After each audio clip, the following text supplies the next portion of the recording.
Hello everyone, ciao a tutti! Welcome to this new course of Italian focused on pronunciation. So, some of you might already know me, but just in case, I'm Claudia and I'm going to be your Italian teacher in this course. So, we're going to focus on pronunciation as pronunciation is very important when talking in a foreign language. And it's even more important when talking to Italian in order to reproduce that beautiful sound of our language. So, where should we start from? So, we're going to start from the alphabet. And why the alphabet? Because the way you read the letters in the Italian alphabet is the same way you read them while reading words, for example. Of course, there are exceptions and we're going to explore them throughout this course, but no spoiler for the moment. We're just going to start with the alphabet. Okay? So, are you ready? So, how are we going to proceed? I'm going to start to repeat the letters in the alphabet. I'm first going to say the English letters and then the Italian ones. And I'm going to ask you to repeat those letters right after me in order to practice your pronunciation. Okay? Let's do this. Letter A in Italian is A. Is an open sound. A. Letter B, that's very easy, is B. It's the same. Letter C is slightly different.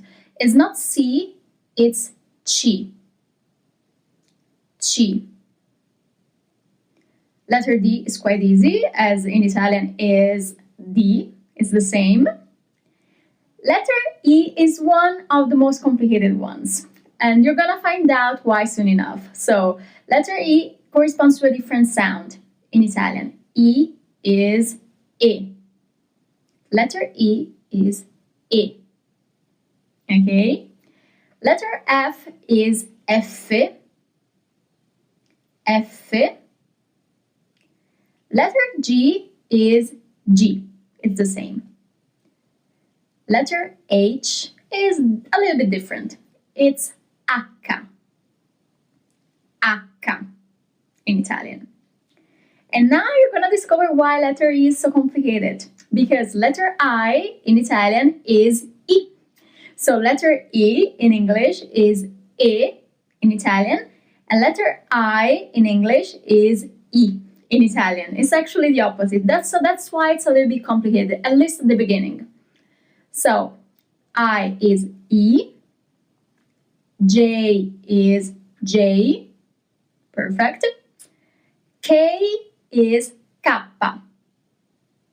K. L is L, so you get that sound using your tongue, L. M is M. Look at my lips. M. Letter N is N. So M is M. N is N. Okay? Letter O is O. It's more an open sound. O. Letter P is P. Perfect. Letter Q is Q. So it's not Q, it's Q. Letter R is R. And you get that R using your tongue. R. Letter S is S. S. T is T. No problem about this letter. U is U. It's not U, it's U. Letter V is V. V is V. W is W. So we actually say double V. W. X is X. X. Y is Y. That's a long word for a single letter. Y. And finally, Z is Z. Okay? Z. We have just finished the alphabet. So now I'm going to ask you to practice a little bit with the alphabet by spelling your name. I'm going to be the first one doing this exercise. So my first name is Claudia. And I'm going to spell in Italian the letters of my first name. So the letters are C, L, A, U, D, I, A. So in English, CLAUDIA. Okay? Would you like to do the same with your first name and maybe with your parents' name, with your dog's name? The most important thing is just to practice. So to practice with the alphabet in Italian. And of course, if you have any questions, just feel free to share it. Okay? So congratulations, you have just finished our first lesson of this course focused on pronunciation, and I'm looking forward to starting the next one. See you soon. Ciao! Hello everyone, welcome to this new course focused on Italian pronunciation. So in the previous lesson we have discussed the alphabet. So we have seen how to read the letters in Italian, and by now you should be able to spell your name, for example, or other English words but using Italian letters. If you have any doubts, please don't be shy and do not hesitate to reach out. Okay, we're here to help you. So today we're gonna start practicing a little bit with the pronunciation and with vocabulary as well. So I'm gonna show you and I'm gonna pronunciate some words, some easy words in Italian that do not have any exception in terms of pronunciation. So we're gonna focus on the field of family in this case. Okay, so what I'm gonna do is to pronunciate these words, and I'm going to ask you to read them as well, okay, in order to practice a little bit. I'm gonna spell them as well, so that we can really make a good exercise. Okay, are you ready? Let's start. So the first word we're gonna do is house. Casa. C-A-S-A. Casa. Dad, padre, P-A-D-R-E, padre. How is it going with letter E, letter I, letter A in Italian? Do you still have any doubts? If you make some mistakes, it's totally normal, okay? Then we have madre, mother, madre. M-A-D-R-E.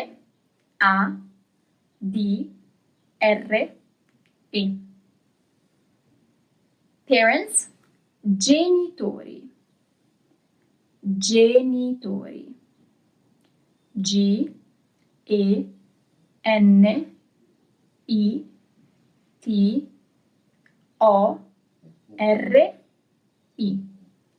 Genitori. Brother, fratello, fratello. F-R-A-T-E-L-L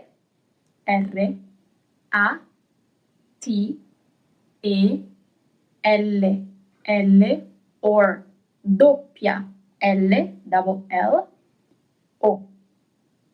Sister, sorella, sorella. S-O-R-E-L-A.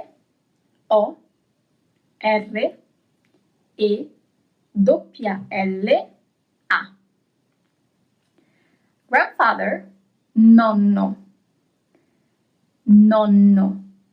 N-O-N-N-O.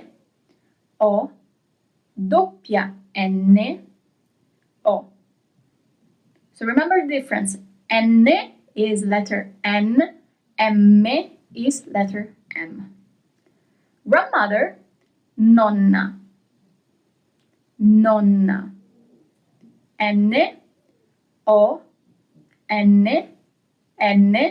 or doppia N, A. Uncle, zio, zio. The sound S is Z. Z-I, so letter I in English, O, zio.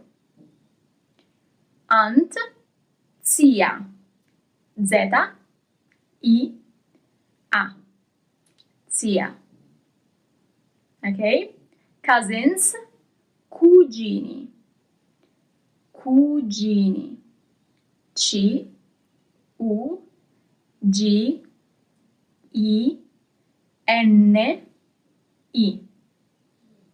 Okay? Is it hard for you to figure out which letters are there, or is it a little bit easier now? So then we have cousin, but we have a difference actually in Italian, because we can have a male cousin or a female cousin. So the male cousin is cugino. Cugino.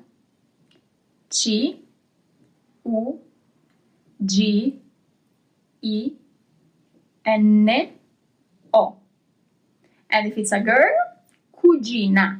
So it's only the last letters that changes. Cugino, cugina. So in this case, we have an A, letter A in Italian. Okay? So how was it? Do you find it difficult to figure out which letters are there in the words or not? But let's do an exercise now. Okay? So I'm gonna pronunciate some words. Okay? And what I'm gonna ask you to do is to write those words. Okay? I'm gonna repeat them twice. Then there is gonna be a silence, and then you'll see the solution. Okay? So if you need more time, just pause the video, okay? Write the words down and then resume it once you're ready. Okay? So our first word is tre. Second repetition, tre. And now it's your turn to write it down.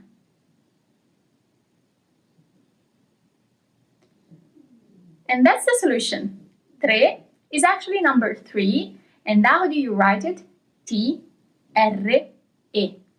Tre. In English, T-R-E. Okay? Second mysterious word.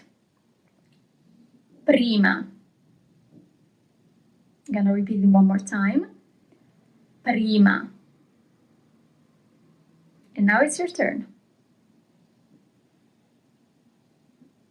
And here's the solution. Prima. Letters P, R, I, M, A. Okay? And then, new word. Dopo. I'm going to repeat it another time. Dopo. And now it's up to you.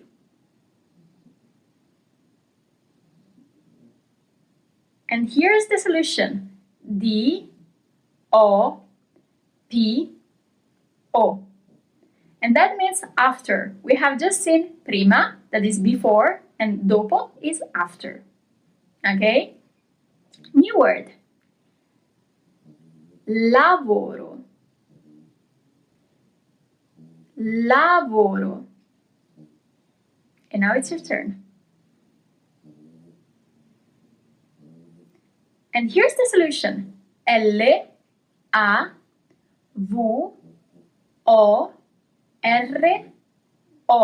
Lavoro. That means work. Okay? Awesome. Another word. Sera. This is a short one. Sera. And now it's your turn. And here's the solution. S-E-R-A. Sera. Evening. Okay? Let's do one last word, I promise. So the last one is going to be a little bit longer. Don't hate me, please. And that is panorama. Panorama. It's a little bit longer, but now it's up to you.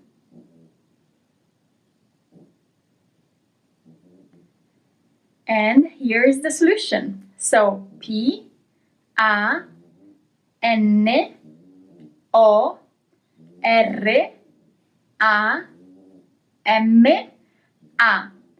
Panorama. That means a panoramic view.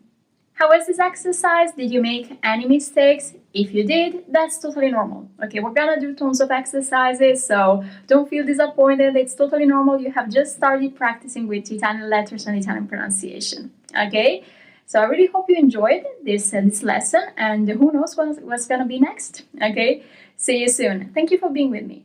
Ciao!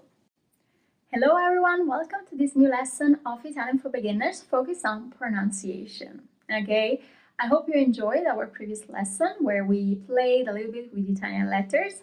And today we're going to focus on something different that is very specific. So the use of accents in Italian. Don't get scared. It's not like the French language where we have accents everywhere, like at the beginning of the word, in the middle, at the end of it. In Italian, we do have a few accents, but they're always at the end of the word, over the last letter, okay?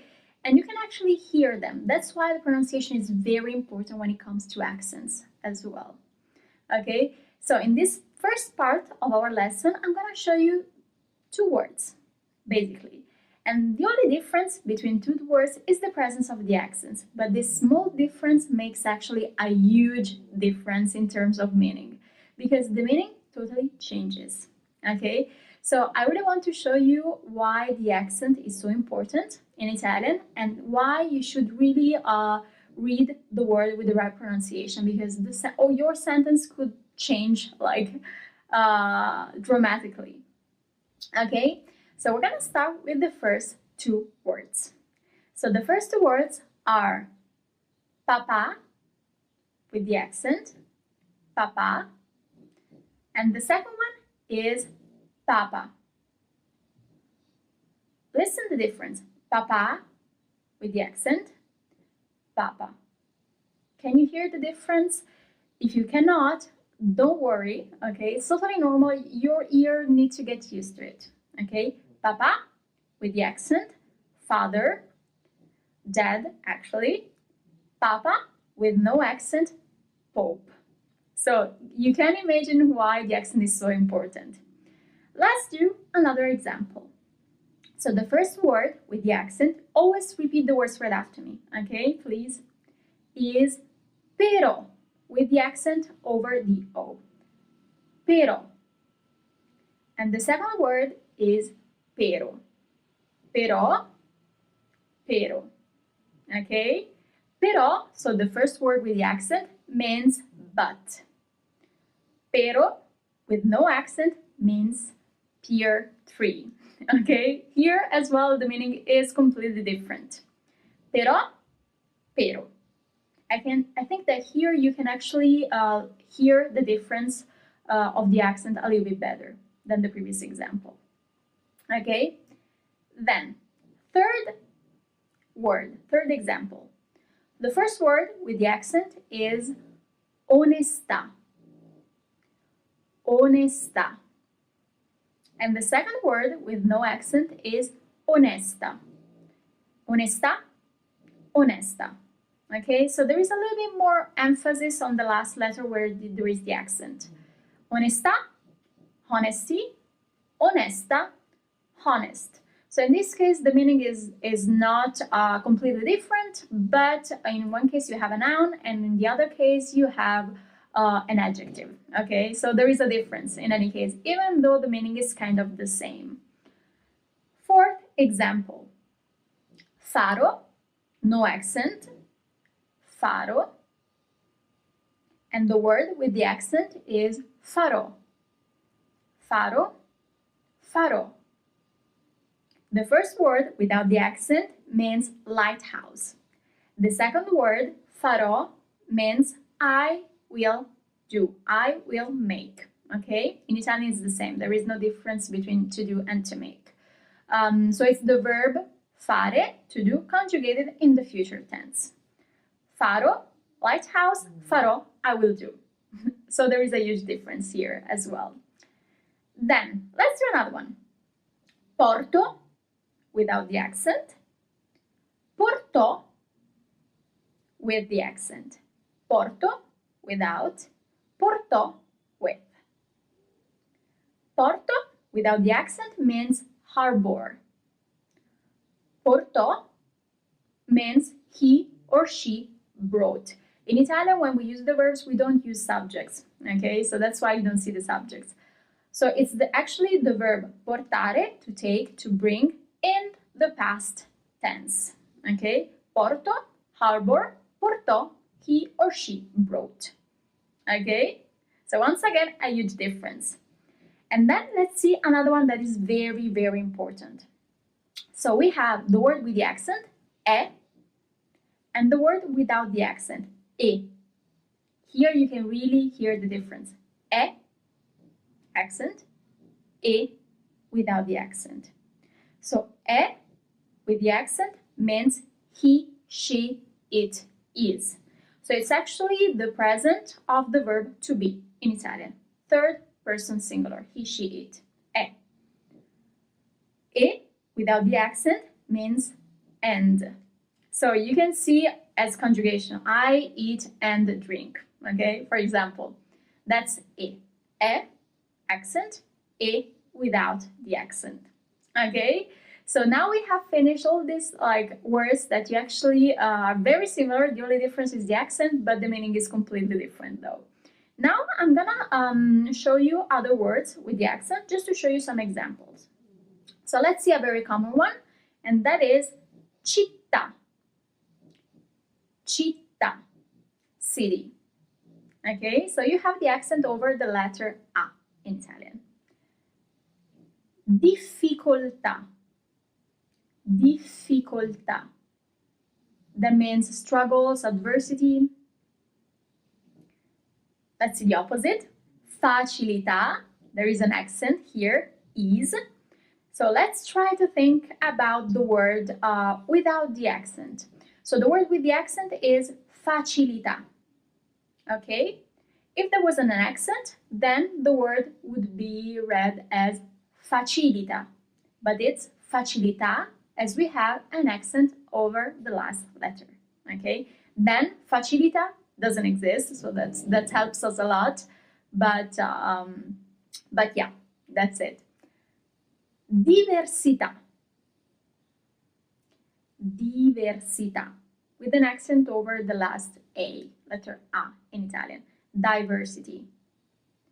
A very important word in Italian culture, coffee, caffè.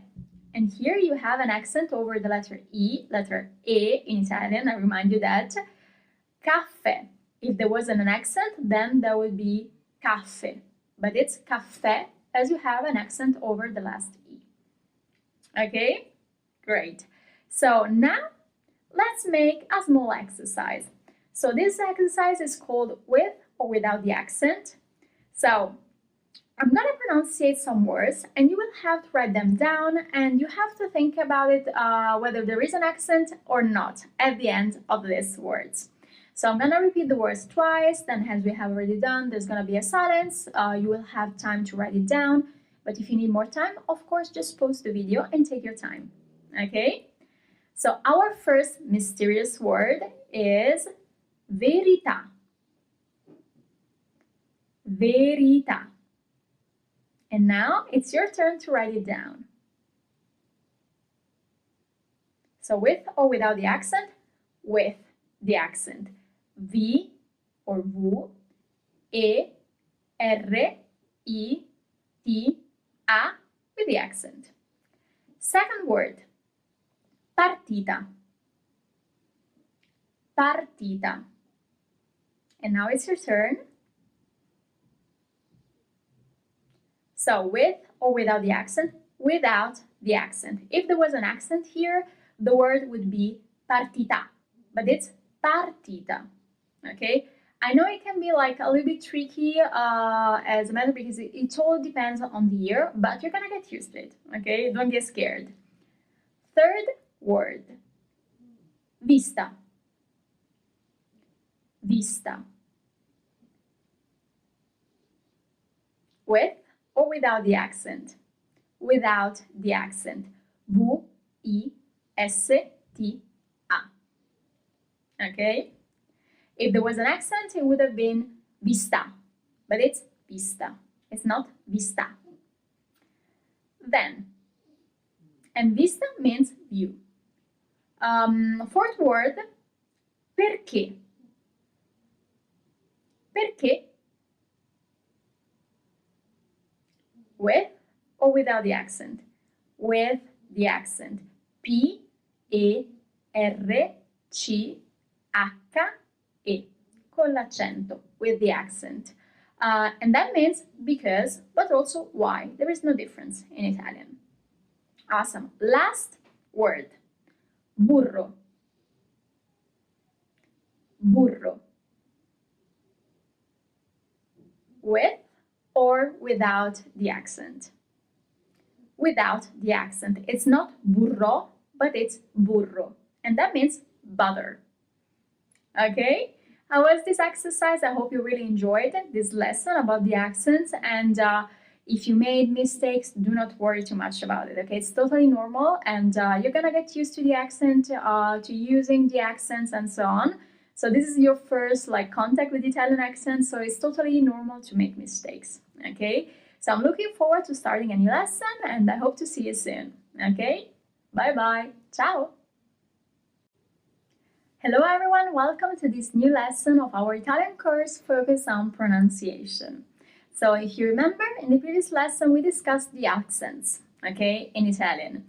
But today we're going to do something different. So we're going to start focusing on group of letters. So we have different groups of letters that you need to read in a certain way.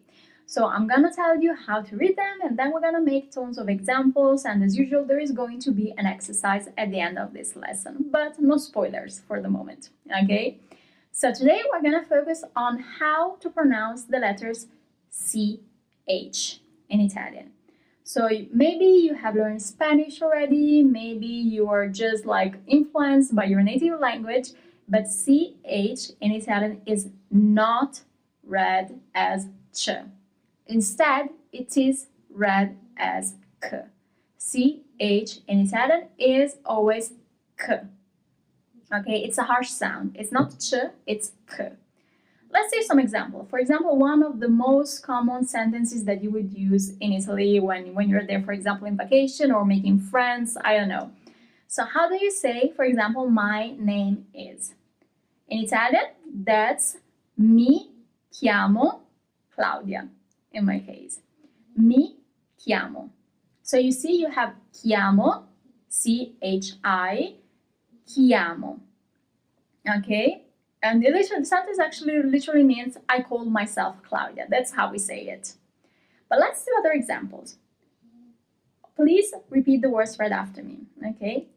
Chiavi. And that means keys. Chiavi.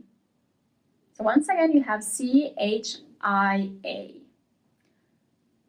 Occhi. Eyes. Occhi. Here you have double C-H-I. It doesn't matter. When you see C-H, the sound is always K. Okay? Pesche. Pesche. And that means peaches. Anche. Anche. Here you have C-H-E. And the word means two. Like two, not the number, but two, okay? Nice to meet you too, okay? Then we have, for example, chiaro. Chiaro. And that means light, but also clear. Chiaro. Another example, games, is giochi. Giochi. Okay? C-H-I at the end of the word. Fires, fuochi. Fuochi. F-U-O-C-H-I. Okay? Chemistry, chimica. Chimica. So you see, you can have C-H-I at the end of the word, the beginning of the word, it doesn't matter. It's always K as a sound. Chimica is chemistry, as I have already mentioned. Then, a very short word, but a very useful one is che. And this is very tempting for example, English speakers to say che. It's che. C-H-E. And that means that, who, or which in a sentence, okay? Not in a question, but in a sentence, okay? Chitarra, for example, guitar, chitarra. Architettura, architecture, it's a long word, architettura. Hips, fianchi, fianchi. Can you see like how the pronunciation matches with the letters you see on screen? If you have any doubts as usual, please do not hesitate to ask. And let's do one last example. Circles, cerchi, cerchi. Okay? And now we have done like enough examples. I think you figured out how to read CH in Italian, but let's practice a little bit. Okay, in this case, you are going to read the words you're gonna see on screen. So you're gonna see a word, you will have to repeat it, to read it out loud, and then I'm going to read it, but just after you have done it. Okay, if you need a little bit more time, as usual, just pause the video and resume it once you're ready. Okay, so this is our first word. Take your time. And the solution is palchi, stages, palchi. How is it? Second mysterious word. And the solution is chissà. Here you have an accent at the end as well. Chissà. And that means who knows. Third word. Here it is. And the pronunciation is archi. Archi.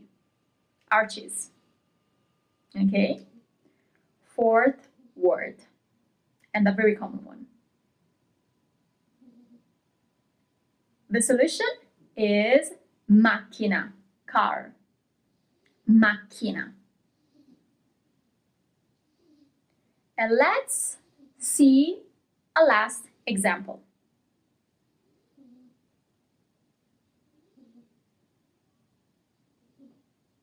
Solution: chilogrammi, kilograms, kilogrammi. Of course, there are exceptions. For example, if you're using an English word, then we're going to say ch. For example, cheap. As you might see on screen right now, we don't say keep, but we say cheap as it's an English word. Okay? But if it's an Italian one, then CH is always k. Okay? I hope everything's clear, and we're gonna discover a new group of letters in the next lesson. I hope you are enjoying it, this course, and I hope to see you soon. Okay? Have a great day. Ciao! Hello everyone, welcome to this new lesson of our course focused on Italian pronunciation. So in the previous lessons we have discussed the alphabet, we have started to see like the first groups of letters, and we have discussed the Italian accent as well. Today we're gonna start working on 3 new groups of letters, but they're quite similar, so don't worry about it, it's not gonna be a hard work. So these 3 groups of letters are CA, CO, and CU. In all 3 cases, you're supposed to read the C as a hard one. So it's not going to be ch, but it's going to be k. Respectively, CA is ka, CO is ko, and CU is ku. Okay? And that's always the case. There are no exceptions. So as soon as you see CA, you know that it's going to be read as ka. Okay? Same thing for ko, same thing for ku as well. It's not Q, attention. CU in Italian is Q, not Q as in English. Okay, Q. So how are we gonna work on these groups of letters? Basically, I'm gonna show you 10 examples for each one, so you're gonna learn some useful vocabulary as well. And as usual, we're gonna make an exercise at the end of this lesson. Okay, ready to start with the group K, C-A? So the first word I'm going to propose you is casa. Always repeat the words right after me, okay? Casa, house. Second word, cavallo, horse. And here you can also see like the double L, cavallo. It's kind of a longer sound, cavallo. Meat is carne, carne. So you always pronounce all the letters. Bell is campana, campana. Do not forget the M, campana. While doorbell is campanello, campanello. Okay? Cards are carte. Carte. The sound R. Okay? Carte. Let's say a useful verb to walk. To walk is camminare. Double M. Camminare. To fall is cadere. Cadere. Socks are calzini. So you have a Z here, okay?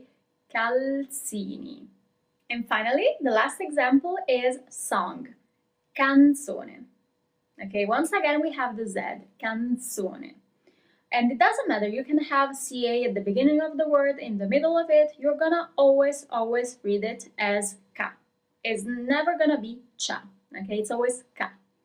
So let's work on the second group. So let's start with our 10 examples. The second group is the group of co, C-O. To buy, for example, is comprare. You pronounce all the letters, comprare. Okay? To run is correre, double R, correre. You see, it's a little bit longer over there where we have the double R, correre. Correre is to run, a run is corsa, corsa. Delivery is consegna. There is an N here. Watch out. Consegna. Okay? Partner can be either compagno, if it's a male partner, compagno, or compagna, if it's a woman. Okay? Compagno, compagna. Ribs, costole. Costole. Okay? And let's see our two last words. How to say happy in Italian. So we have two options because I know like Italian adjectives can be kind of a nightmare for non-Italian speakers because actually they need to match the gender and the noun of the word they refer to. So they can be singular, they can be plural, they can be masculine, they can be feminine. So in general, if you have all the forms, you're gonna have 4 forms of each adjective. It might seem much, but I promise you're gonna get used to it. So for example, happy, in singular, we have 2 options. So we have contento. Remember to pronounce the N too. Contento. If it's like if we're talking about a man. Contenta if it's a woman. Contento. Contenta. Okay? And then let's work on the last group. So the group of CU. Cu.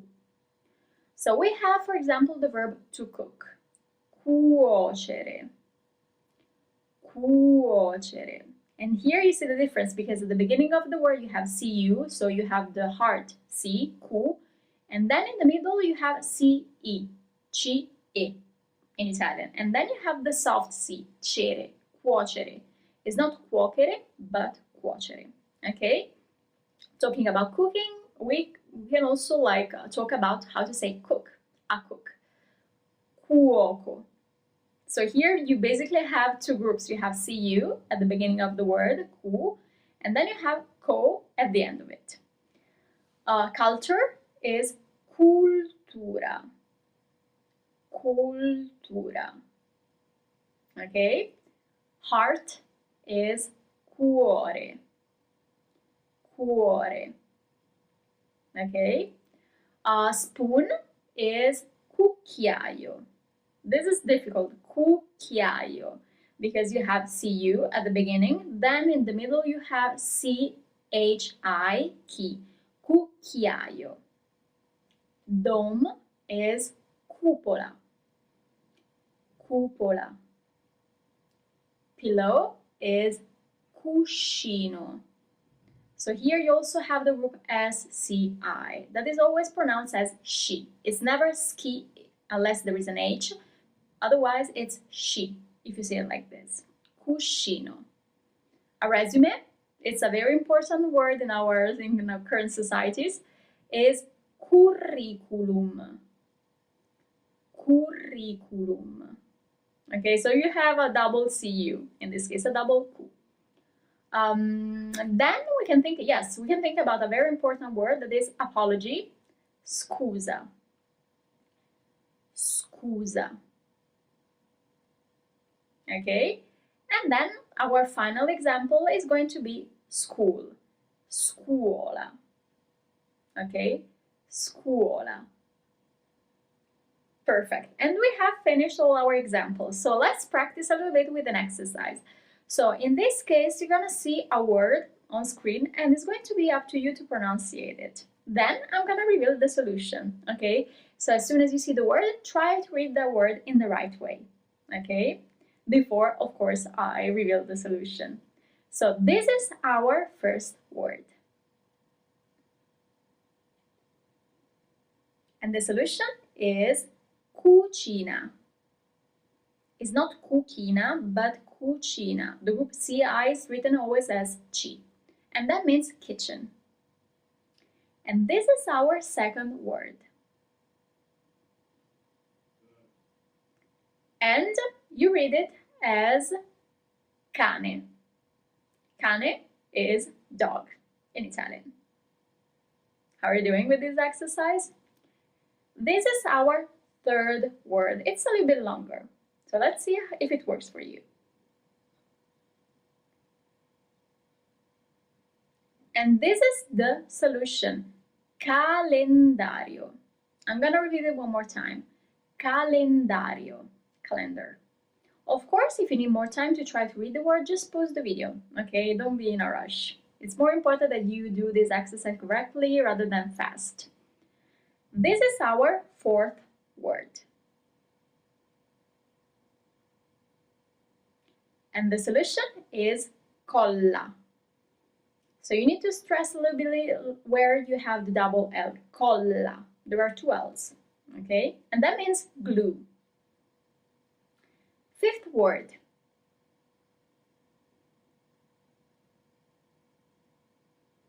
And the solution is cubo, cube, cubo. How was this exercise? Do you feel confident reading in Italian? Do you start a little bit to feel confident? At least you should feel like that way. Like it's very important to feel confident in order to progress. Okay, always feel motivated, and you'll see that even though now maybe you make some mistakes, it's totally normal. Okay, it will come with time and practice. So thanks for being with me for this new lesson, and I hope to virtually see you here again with me soon. Okay, have a great day. Ciao.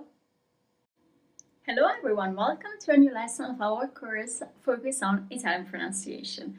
I really hope that you're enjoying our lessons together and that you're progressing in your Italian pronunciation. Never forget to feel confident in your skills, okay? You're gonna do that. There is no secret behind it.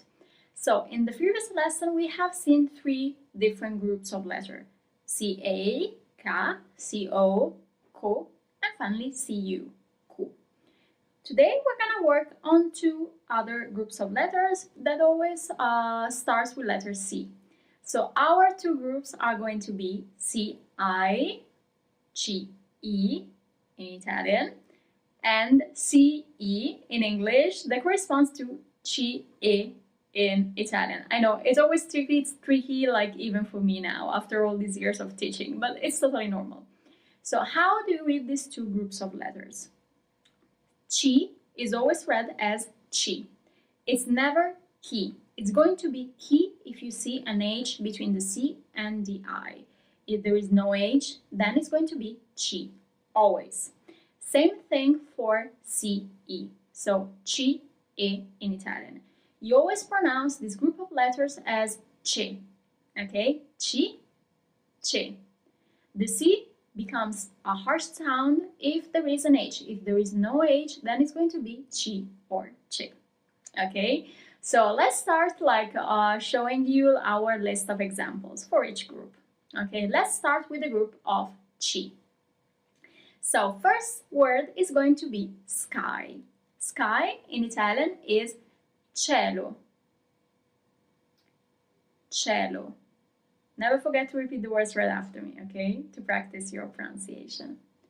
A very important word in Italian culture is food, cibo. Cibo. Okay?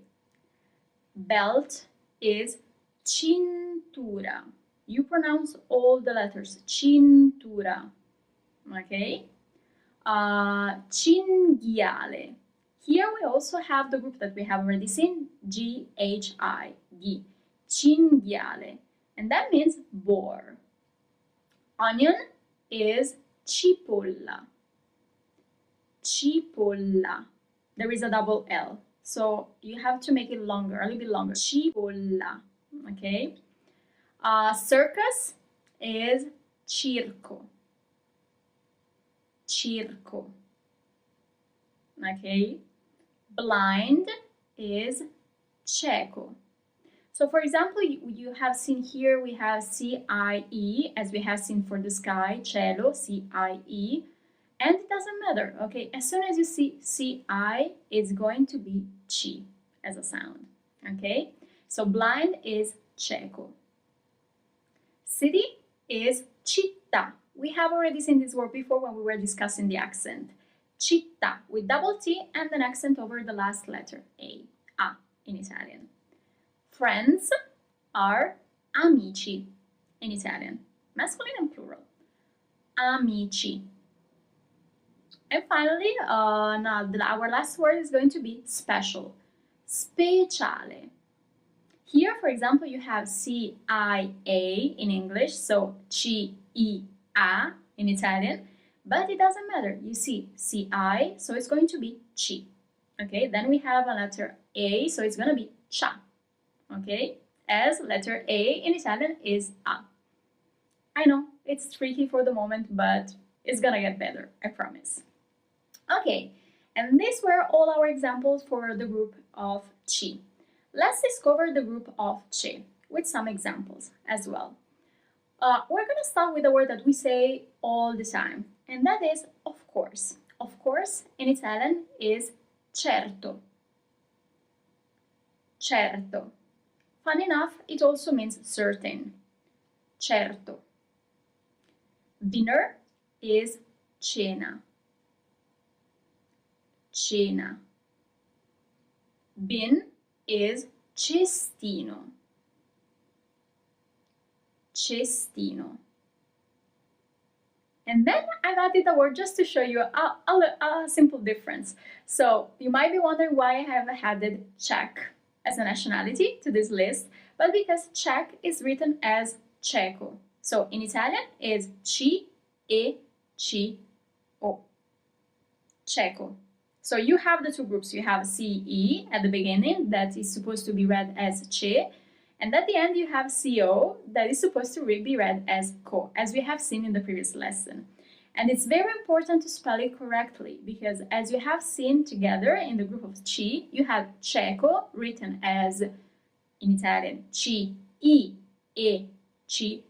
So there is only an extra I in English.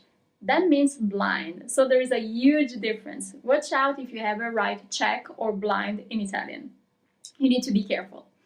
Another example, 100 in Italian is cento. Cento. Peace is pace. Pace. The sound P. Pace. Okay. Maple is acero. Acero. Don't feel tempted to say acero. Okay, remember the letter A in Italian is A. Acero. Okay? And then our last word is going to be a verb, and it is cercare. Cercare, to look for. And here you have ce at the beginning, and in the middle you have ca, and as we have seen together in the previous lesson, ca is always read as ca. Okay? Awesome. So now let's do one of our usual exercises. In this case, I'm going to pronounce a word twice in order to give you enough time to write it down.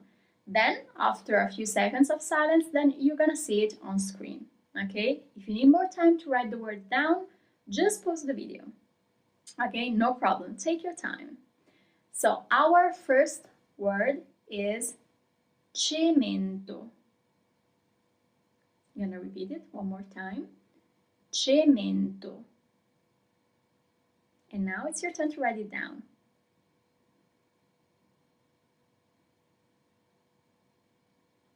And this is the solution, cemento. That means concrete, okay? Second word is cinema. Cinema. As you might have guessed, cinema is cinema, and you actually write it in the very same way you write it in English, cinema. Third word, macerie. Macerie. Take your time. And this is how you write it. Macerie means ruins, okay? Let's discover another word, a very important one in the Italian culture, and it's made of two words, okay? So the mysterious word is cin cin. Cin cin. And this is how you write it. Cin cin means cheers in Italian, okay? And our final word, tacere. Tacere. And this is how you write it. Tacere means to shut up, okay? Did you make any mistakes? Do you have any doubts about the groups of letters we have already worked on? If yes, do not hesitate to leave a comment or to send us a message, okay? I hope you enjoyed our lesson and our exercise as well.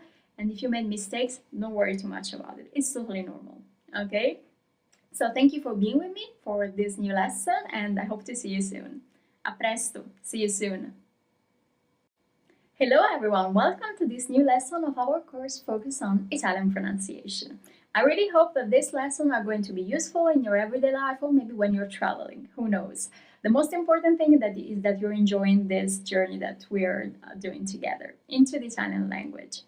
So in the previous lesson we have discussed two new different groups of letters. So we have discussed CE, CE in Italian, and CI, CI in Italian. Okay, so today we're going to focus on a different group, and this different group is GH. When you see GH, especially GHI, you can have GHE, it doesn't matter. The sound is always G. Okay, so it's actually the H that makes the sound J, G, as I have already told you with the letter C. Same thing. So when you see GH, in Italian, the sound is always G. It's never J. Okay? So let's start working on this group with our usual list of examples. Okay, that are pretty useful because that's how you learn some vocabulary as well. So our first word is ghianda. Ghianda. You pronounce all the letters, ghianda. So here, for example, you have G-H-I, you have the sound G because you have G-H, and then you have E, that is I in English, but in Italian it's E, never forget about it. So ghianda, you pronounce all the letters, but H, we can say that. And ghianda means acorn or nut. Second word is ghiaia. We have lots of vowels like in these words, ghiaia. And that means gravel. Third word, Ungheria. Ungheria. And that means Hungary, okay, the country. Ungheria. Always repeat the words when I pronounce them, okay, in order to practice a little bit. Then we have sughero. sughero. And that means cork. An easy word here, spaghetti. So spaghetti in English is spaghetti in Italian. There is a double T, so you really have to make it sound like there is a double T. So it's spaghetti. It's not T, but T. Okay? Needles, aghi. It's a very short word. Aghi. Length, lunghezza. Lunghezza.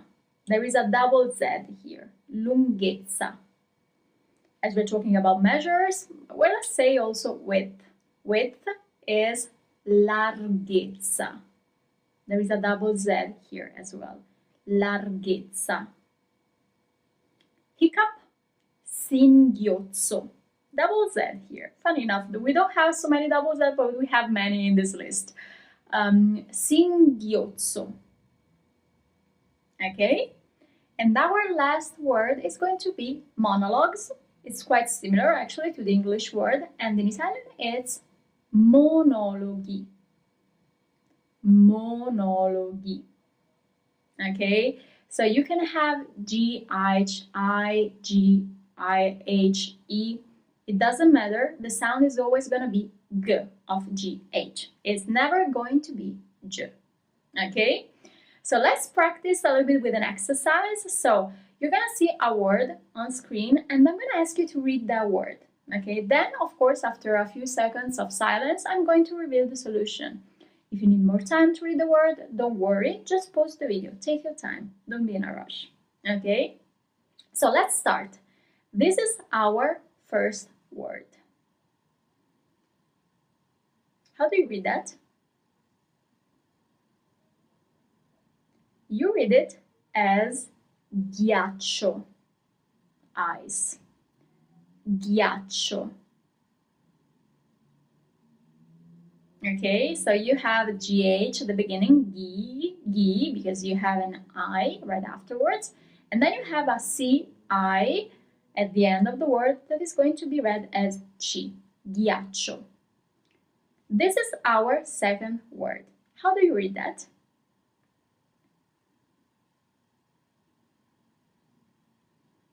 You read it as ungherese. Ungherese. And that means Hungarian. We have seen Hungary in our list, Ungheria, and the nationality is Ungherese. Okay? How do you deal with this word? It might be a little bit complicated maybe. Third word to guess. How do you read this one?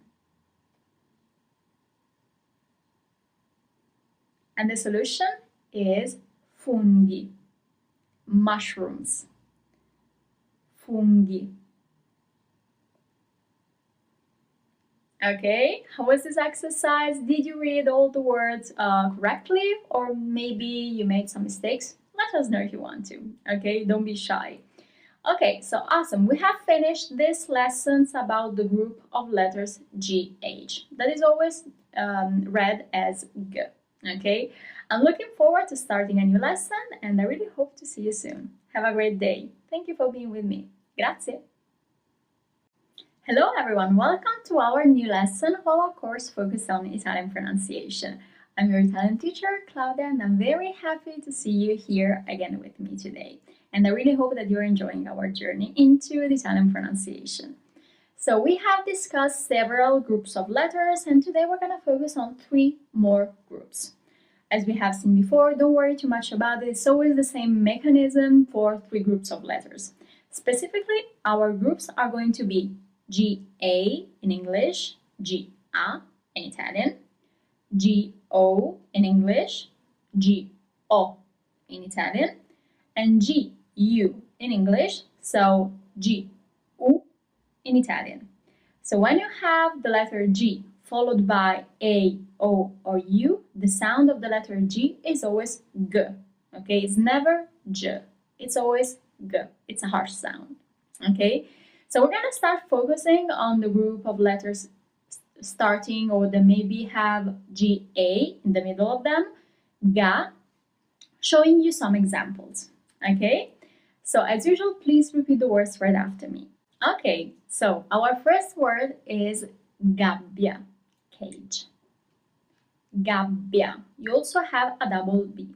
Gabbia. Second word, gallery. That's easy. Galleria. Galleria. Okay, with a double L as well. Warranty is garanzia with a Z. Garanzia. Competition is gara, a very short word. Gara. Okay? To pay, pagare. Pagare. Okay? League is lega.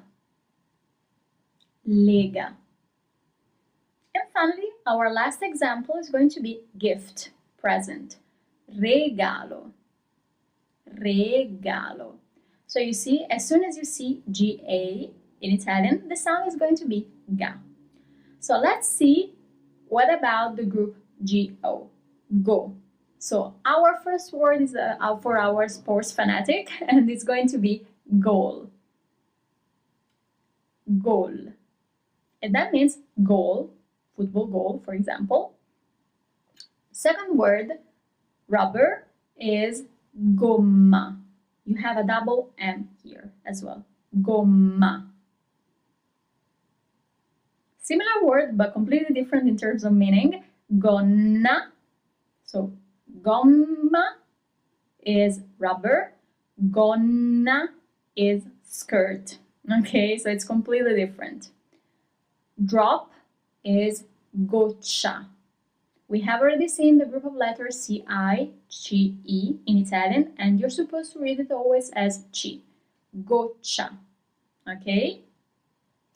Goffo, double F as well.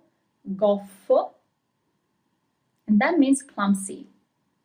Okay? Let's see an easy example. Gorilla. Gorilla is gorilla in English. But remember that the letter R in Italian is R as a sound. Gorilla. Okay? Last example, elbow is gomito. Gomito. Okay? Awesome. So let's focus on our last group, the third one, G-U, gu. The first word is guinzaglio. It might seem difficult, but it's really not so difficult, okay? Try to repeat it right after me. Guinzaglio. You just need to repeat all the letters. And this word means leash. Troubles, guai. Also vowels here as well. Guai. Okay? Owl is gufo. Gufo. 4 simple letters. Okay? Guanti. Guanti. Gloves. Taste is gusto. Gusto. And let's do an easy one. Golf. Golf is golf, the sport. So there is no actual difference. Okay? Awesome. I hope that everything is clear concerning these 3 groups of letters. And as usual, we're gonna do an exercise. Okay? So once again, I'm gonna read several words and I'm gonna ask you to write them down. Then, of course, I'm going to reveal the solutions. If you need more time to write them down, or if you feel a little bit pressed, there is no problem. Just pause the video, okay? Take your time. I will never repeat enough times. Take your time, seriously. So our first word is guidare. I'm gonna repeat it one more time. Guidare. How do you write that? And here's how you write it. Guidare means to drive. Okay? Awesome. So, our second word is gotico. gotico. And how do you write this one? This is the solution. So that's how you write it, and that means Gothic, okay? Gotico. And now let's see another useful word. Uguale. Uguale. Attention here. I'm gonna repeat it a third time. Uguale. How do you write this one? It might be a little bit tricky. I don't know. You'll tell me. And this is the solution. That's how you write uguale. Lots of vowels here as well. And uguale means the same. Okay, I hope you enjoyed our exercise, our small exercise, and that you feel more confident in your Italian skills. It's really not that difficult as it seems. You just need to follow the rules. As soon as you know that a certain group of letters is supposed to be read in a certain way, that's what you're supposed to do. Okay, there are no exceptions in this case. You just need to learn them and then practice, practice, practice. Okay, awesome. So I'm looking forward to starting a new lesson, and I really hope to see you soon. Thank you for being with me. Ciao! Hello everyone, welcome to our new lesson of our course focused on the Italian pronunciation. So in this lesson, we're going to focus on two different groups of letters. So the first one is GI in English, so GE in Italian, and the other one is going to be GE in English, that is GE in Italian. So I remind you that the most difficult letters in the Italian alphabet for non-Italian speakers are A, which is letter A in Italian, E, which is letter E in Italian, and I, which is letter E in Italian. Okay, so our first group is GE in Italian. As always, we're gonna start with a list of words just to show you some examples and to practice with the pronunciation. And I invite you to repeat those words right after me. Okay, so let's start with G. The first example is giacca, jacket. Giacca. Second example, ginnastica, gym, physical activity. Ginnastica. Trip is gita, a very simple and short word. Gita. Okay. Sunflower is girasole. It literally means turn flower, actually. Girasole. Sunflower. Ja, with an accent on the last letter, letter A, is already. Ja. If there wasn't that accent at the end of the word, you will read it as gia. But as you have the accent on the last A, it is ja. Okay? Jungle. Giungla. Giungla. Player is giocatore. You pronounce all the letters. Giocatore. Okay? Jewels. Gioielli. Gioielli. Paris, as I'm living in Paris now, is Parigi. So here you have GI in English at the end of the word. Parigi. And then a very useful word when it comes to Italian culture is to eat. Mangiare. And that letter I is very important. If you hadn't that letter, then you will read the verb as mangare. But you have the I, so it becomes mangiare. Okay? And last example, to add. Aggiungere. So here you actually have both groups. You have GI and GE as well in the second half of the word. Aggiungere. Okay? So this is all about the group GI in English. Let's start with J in Italian, GE in English. So the first word I'm gonna propose is January. Gennaio, the first month of the year. Gennaio. Another very important word when it comes to Italy is ice cream. Gelato. And I guess that you already knew that word. Gelato. General is generale. Generale. Okay? People, gente. Gente. Okay? Kind, you have two options. One is generoso, if you're talking about something that is masculine, so a male person, generoso.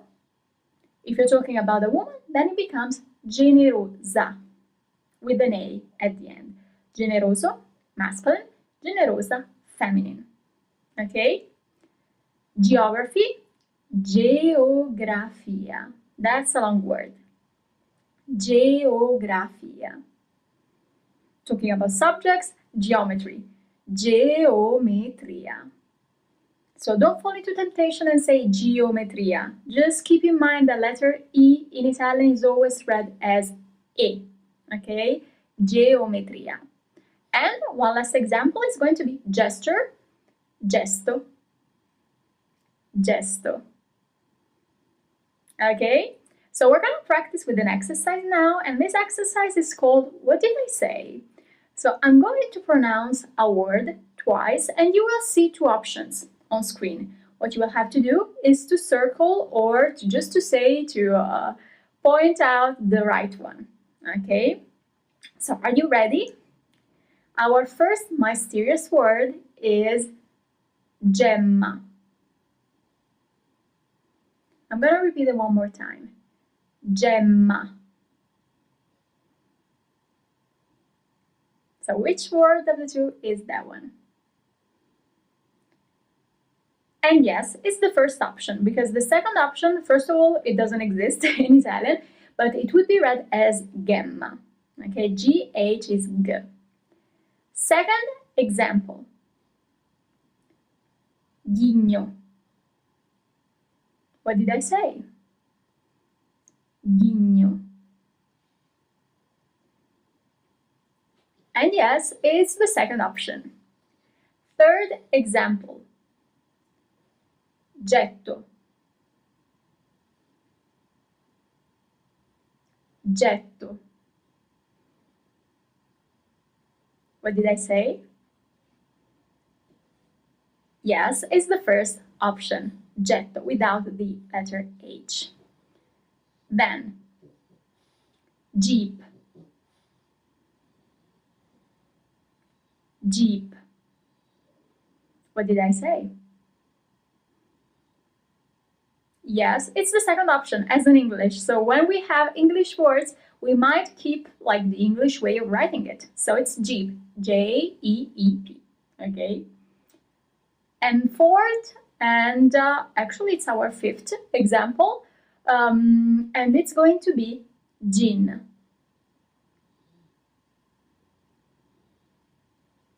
Gin. What did I say?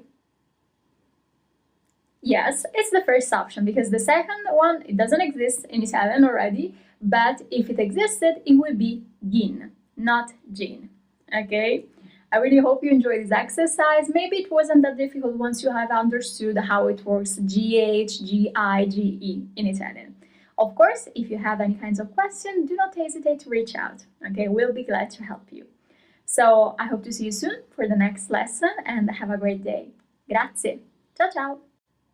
Hello everyone. Ciao a tutti. I hope you're really enjoying our journey into the Italian pronunciation, and today we're going to focus on four different kinds of groups. What do they have in common? They all start with the same consonant. So SC in English, so SC in Italian. So what is going to change is the vocal, okay, right after the consonant. So we're going to see the four groups that are SCA, SCA, SCO, SCO, SCE, SCE, so SCE in Italian, just to remind you that. And finally, SCI, SCI. In English, in Italian, SCI. Okay? So as usual, we're going to focus on our first lists of examples with the two different groups of letters, but pay attention to them, okay? Just saying, okay, no spoilers. So we're going to start with the group ska. So as soon as you have S-C-A, the sound is always ska. So the C has a hard sound. It's k, it's not ch, ska. First example, box, scatola. Scatola. Shoes, scarpe. Scarpe. As usual, you always pronounce all the letters. Scarpe. Scaduto, expired. Scaduto. Okay. Scapola is another example. Scapola, shoulder blade. And finally, one last example, scalzo.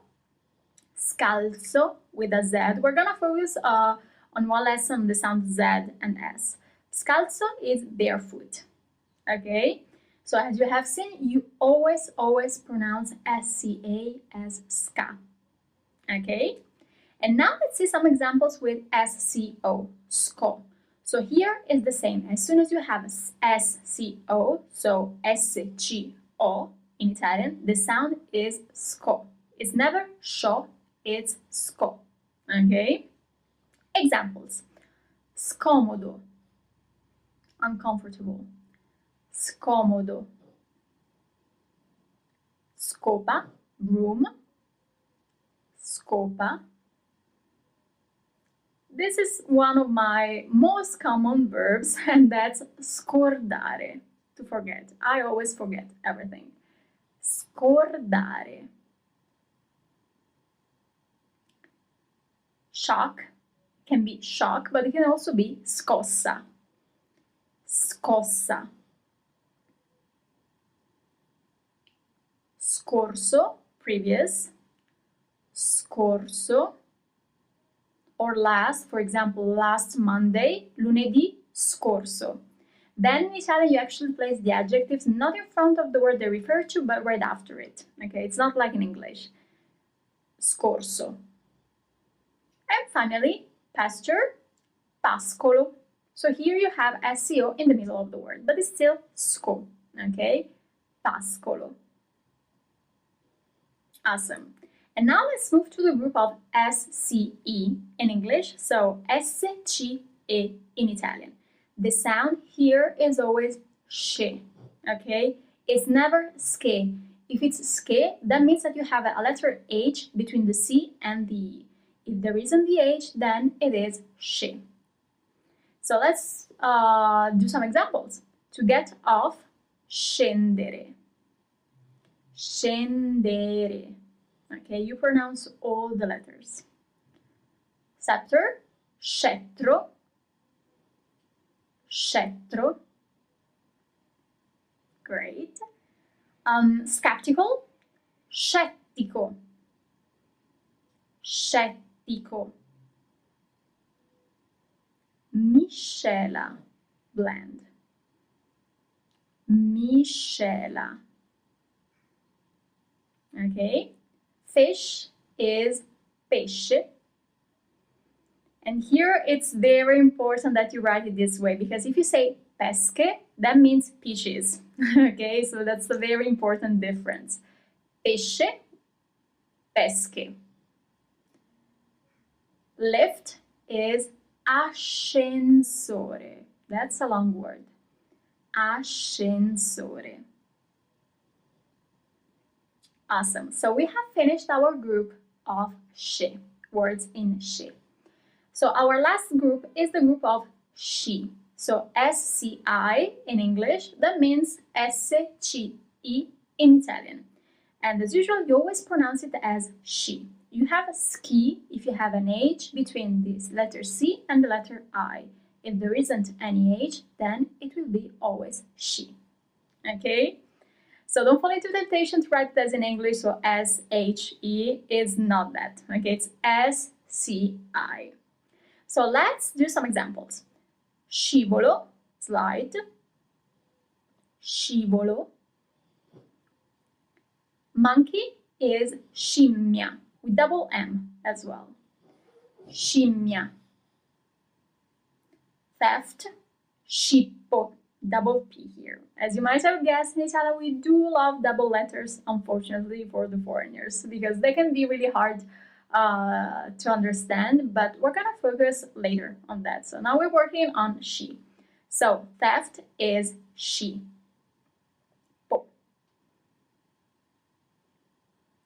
To ski is sciare. Sciare. So do not say schiare, okay, that doesn't exist. That's not Italian. To ski is sciare. Syrup, sciroppo, with double P. Sciroppo. And finally, scarf is sciarpa.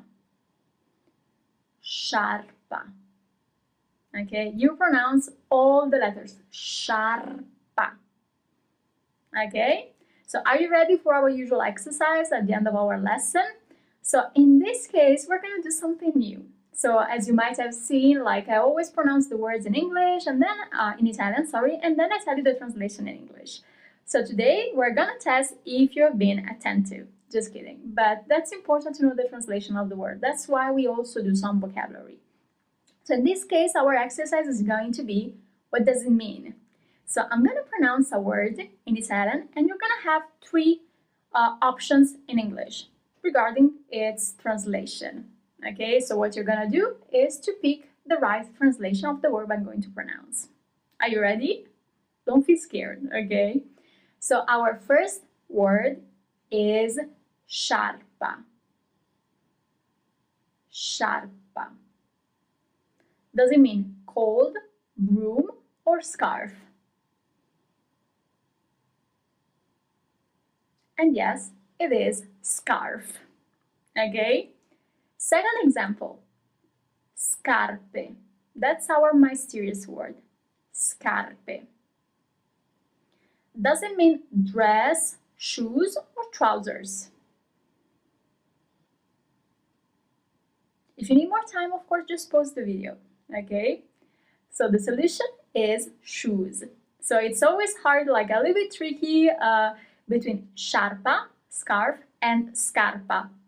That is shoe in singular, okay? Sciarpe, plural, scarpe, shoes, okay? That can be tricky. The next mysterious word is scimmia. Scimmia. Does it mean monkey, lion, or parrot? And yes, it does mean monkey.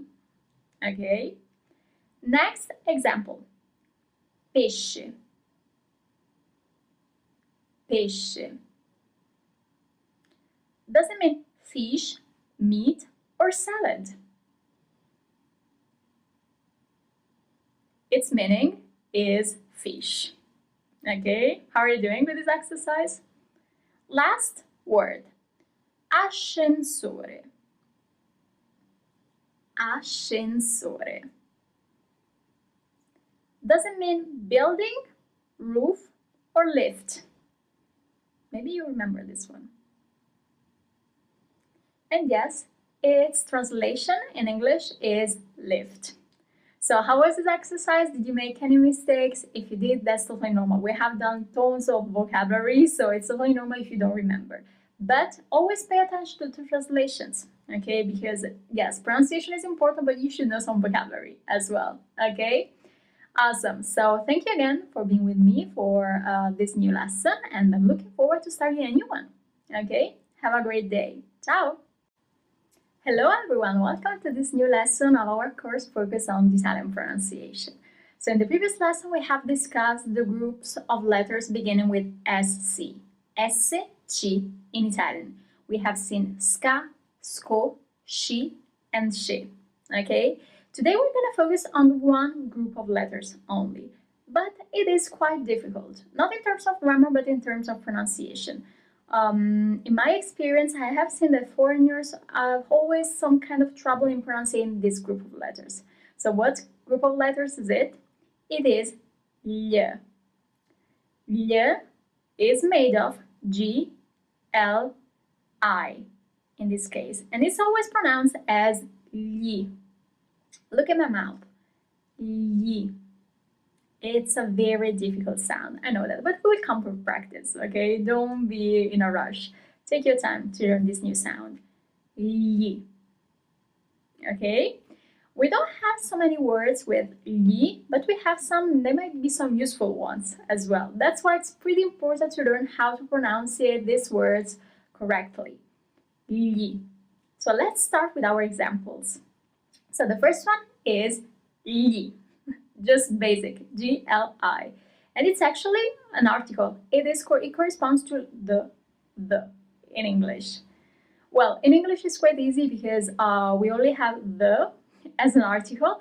In Italian we do have 6 articles, and specifically li is an article that is used for plural words. I remind you that we have done tons of courses regarding grammar, so if you want to know more about them, just focus on them. Here we're going to focus on pronunciation, otherwise this course will last like 40 hours. Okay, so the second word is aglio. Aglio. Garlic. Aglio. Rabbit is coniglio. So here you have G-L-I at the end. Coniglio. Ciglia. Eyelashes. Ciglia. Son is figlio. That's why this group is very important. Figlio. Daughter is figlia. Figlia. So figlio is son, daughter is figlia. Wife is moglie. Fun enough, we have plenty of words regarding the family with the letters G-L-I. So moglie is wife. Moglie. Lily is giglio. Well, I am from Florence, and it happens that the lily is actually the symbol of my city. That's why I wanted to add the lily here, even if you don't use it so much in your everyday life, I guess. Giglio. Lily. And finally, a very useful word, especially for English speakers, is miles. I remind you that in Italy we do not use miles, but we use the kilometers and the meters. But miles is miglia in Italian. Miglia. So how is it going with the sound lia? Do you find it difficult or maybe easy? Let us know, please, because it's very interesting to know actually. Okay? And now we're going to focus on an exercise. So as usual, you're going to see a word, an Italian word, on screen, and you will have to pronunciate it. After like a few seconds, I'm going to reveal the solution. Okay, so are you ready? Let's start with our first mysterious word. Here it is on screen. How do you read that? So the right pronunciation is scoglio. Scoglio. So here you have both the group of letters GLI and the group of letters SCO that we have focused on in the previous lesson. Second mysterious word. Here it is. How do you read that? The solution is bottiglia. Bottiglia. Bottle. Third word. Here it is. How do you read this one? The solution is luglio, and that means July. We have seen January when we were doing GE, gennaio, and now we're going to do July, luglio. Next word. Here it is. How do you read this one? The solution is foglia. Leaf. Foglia. Okay? How are you doing? Last example, here it is. How do you pronounce this word? And the right pronunciation is famiglia, family. Famiglia. So please, really, let us know if you found this group of letters difficult or not, or maybe if you have found other groups of letters quite difficult to pronounce, according to your native language. Okay, it's very interesting and it's going to be useful because maybe that's how we know how to help you better. Okay, so we have finished this lesson that was focused on the group of letters G-L-I, li, as a sound. So I wish you a wonderful day and I hope to virtually see you soon here for another lesson. Thank you. Ciao. Bye-bye. Hello everyone, welcome to our new lesson of our Italian course focused on pronunciation. So in the previous lesson, if you remember, we discussed the sound li, G-L-I, in English, G-L-I in Italian, okay? So today we're going to focus on just one letter, but a very important one, and that is letter H. We have already discussed a bit what does happen when you have a letter H in a word. But now we're going to discuss it in a more wide way, okay? We're going to deepen what we have previously mentioned. So if you remember, we have already done the group of letters GH. So when you have the GH letters in a word, in an Italian word, the pronunciation is always G. So actually, letter H in Italian does not have a sound, okay? It just helps to give more strength, we can say, to a consonant, such as letter G or letter C, but it doesn't have a sound like in English, okay? It's different. So let's start with some examples. So we have seen the groups of letters CH and GH before. And you know that as soon as you have the H, the sound of the letter C becomes K. It's not Ch anymore, but it's K. Same thing for the letter G. If you have GH, then it's G, and it's not J anymore. So let's do just a couple of examples of words with CH. For example, chiesa. Chiesa is church. So as you might have seen, you have CH at the beginning of the word, and the sound is just K. Okay, so the letter H doesn't have its own sound. Other examples, arches, archi. Archi. If there wasn't an H here, the word would be archi. You have the H, archi. Okay? Parks is parchi. Very same thing. Parchi. Okay? And let's see some example with GH. For example, obblighi. Obblighi means duties. Obblighi. Okay? Targhe. Targhe is plates, car plates. Targhe. Lunghi or lunghe means long. I remind you that in Italian, the adjectives need to match the gender and the noun of the word they refer to. So lunghi is for masculine plural words and lunghe is for feminine plural ones. Lunghi, lunghe. Okay?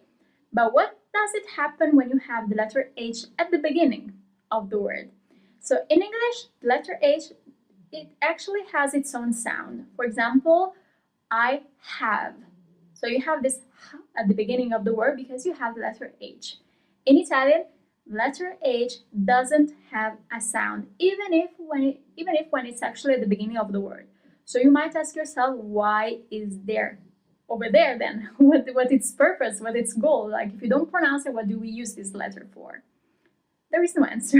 So, for example, we can actually use the letter H just to make a distinction between two words that would be different. For example, let's see an example. O. It's H-O in English, so H-O in Italian. So you don't pronounce the first H. It's not ho, doesn't exist, it's O, okay? So why do we put the H? So O means I have, okay? Because I remind you that in Italian we don't use subject so much. So O means I have. If you don't have that H, the word would be read as O. O. And that means or. Okay? Other example. I. Here as well you have the letter H at the beginning of the word, but you don't pronounce it. It's not hi, it's I. Very easy. Okay? And that means you have. If you just have the letter A alone, I in this case, it's actually an article preposition. It means, for example, to the. So it's something completely different. Other example, that means he or she or it has. Here as well you have has as a sound in English because you have the letter H at the beginning of the word. In Italian, you have the letter H at the beginning of the word, but you don't pronounce it. It's it's not ha. Okay? If you just have the letter A, so in Italian the pronunciation is the same. That means, for example, tons of different things. It's a preposition actually. It can be to, for example, to. Of course, when you have English words starting with letter H, we do keep them, but the pronunciation is different as we don't read the H. For example, hamburger in Italian is hamburger. So you actually write it in the very same way, but you pronounce it differently because we don't read the letter H. I don't know why we're discriminating the letter H so much, but that's how it is. So, hamburger. Humor, for example, we write it in the very same way, but we pronounce it as humor. Humor. Hollywood in Italian is Hollywood. Okay? Hardware in Italian is hardware. We don't pronounce the letter H. Hacker, hacker. Okay, so we actually keep tons of different English words, especially related to IT and things like that, but the pronunciation slightly changes. And now let's do an exercise. So our exercise is called Where is the H? So here you're gonna hear me pronunciating, reading a word out loud where there is an H. Okay, your task is going to write the word down and properly place the letter H within the word itself. Okay, so are you ready to start? Our first word is larghi. I'm gonna repeat it twice. Larghi. Of course, if you need more time, just pause the video and resume it once you have written the word. Okay? Larghi. And here is how it's written. So you have letter H between letter G and letter I in English. So letter G in Italian and letter E in Italian. Okay? And larghi means large. Okay? Second word, occhio. Occhio. Now it's your time to write it down. And here is how it's written.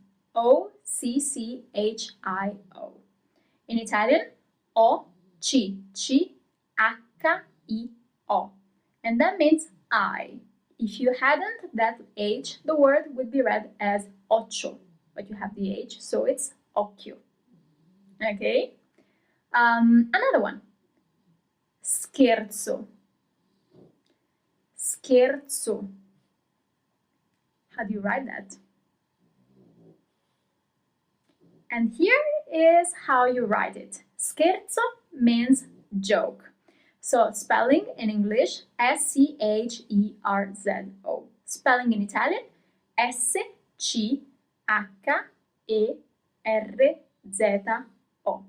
Joke, scherzo. If the H wasn't there, the word would be read as scherzo. Okay, I hope you understand how it works. And then let's do one last example. Hotel. Hotel. What is it? How do you write it? And here's the solution. So you actually write it as in English, but in English you pronounce it as hotel. In Italian, it's hotel. So you actually, the accent is slightly different as well, but especially you don't pronounce the first H. How did you do with this exercise? Did you make any mistakes? Do you find H difficult to place, like in Italian words? Let us know, please. Okay? In the meantime, great work. I hope you're really enjoying our journey together into the Italian pronunciation, and I hope to virtually see you soon for another lesson. Okay? Thank you again for being with me. Ciao! Hello everyone, welcome to this new lesson of our Italian course focused on pronunciation. So I really hope you're enjoying our lesson together, and please, if you have any questions, do not hesitate to reach out, okay? So today we're going to focus on two different groups of letters. The first one is G-N-O in English, so G-N-O in Italian, and the other one is G-N-A in English, so G-N-A in Italian, okay? So how do you pronounce them? You actually pronounce them in the very same way. The only thing that changes is the last letter. So G-N-O is gno as a sound, gno. G-N-A is gna as a sound, gno, gna. Okay, we don't have so many letters with these groups, but just in case, we're gonna work on them as well. So let's start with a list of examples of words with G-N-O, gno. For example, gnome, gnomo. Not very useful in your everyday life, but who knows? Gnomo. Then, a very famous dish in our Italian kitchen is gnocchi. Gnocchi. That's the way you pronounce it. Gnocchi. Also, you have CH. Remember that CH is always read as K. It's never ch in Italian, but always K. Then we can have pound, stagno, stagno. Okay. Bath is bagno, bagno. A very important word for our present and our future is sogno, dream, sogno. Okay, and our last one is legno, wood, legno. Okay, let's move to the words with the groups G-N-A, gna. For example, vigna. Very important if you're traveling in Tuscany. Vigna means vineyard. Vigna. Then we may have pigna, pine cone.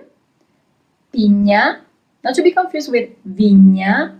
Pay attention to the first letter. Vigna, vineyard. Pigna, pine cone. Okay? Regnare, that's a verb. Regnare, to reign, to rule. Cicogna, cicogna, that means stork. Cicogna. Here you have CI at the beginning of the word in English, so CI in Italian, and I remind you that the sound is always ch in this case. If there was an H, then it would be cicogna. That doesn't exist, but just to show you the difference. And then we have vergogna, that means shame. Vergogna. Okay? Awesome. So we have finished with our examples, and now we're going to do a pronunciation exercise as we have already done in the previous lesson. So you're going to see a word on screen, and what you have to do is to read that word. Then I'm going to reveal the solution. Okay? So this is our first mysterious word. How do you read that? If you need more time, of course, just pause the video. So the solution is compagna. Compagna. That means partner, but a female partner. You also have compagno with an O at the end, and that means a male partner. Okay? Second word. How do you read this one? You read it as agnello, lamb. Agnello. Okay? Third word, here it is. And you read it as ragno, spider. Ragno. Fourth word. How do you read this one? You read it as bisogno, need. Bisogno. And this is our final word. The solution is magnete, magnet. Magnete. Okay? How is this group? Is it difficult? Is it easy for you to pronunciate? Let us know. Okay? So we have finished this new lesson of our course of Italian pronunciation, and I really hope to see you, even if just virtually, for the new one very soon. Okay? Thank you again for being with me. Ciao! Hello everyone, welcome to this new lesson of our course focused on Italian pronunciation. So today's lesson might be a little bit difficult. And why should be so difficult? Because we're gonna focus on two different letters. Yes, we're not talking about groups of letters, but two letters. So we're gonna focus on the letter S, S in Italian, and then the letter Z, Zeta in Italian.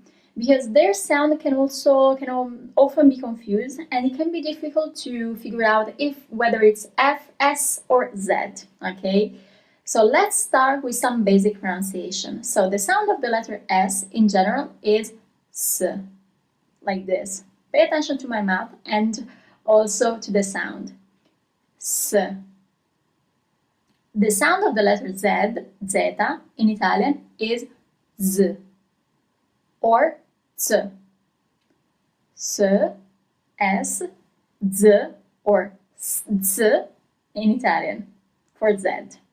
Okay?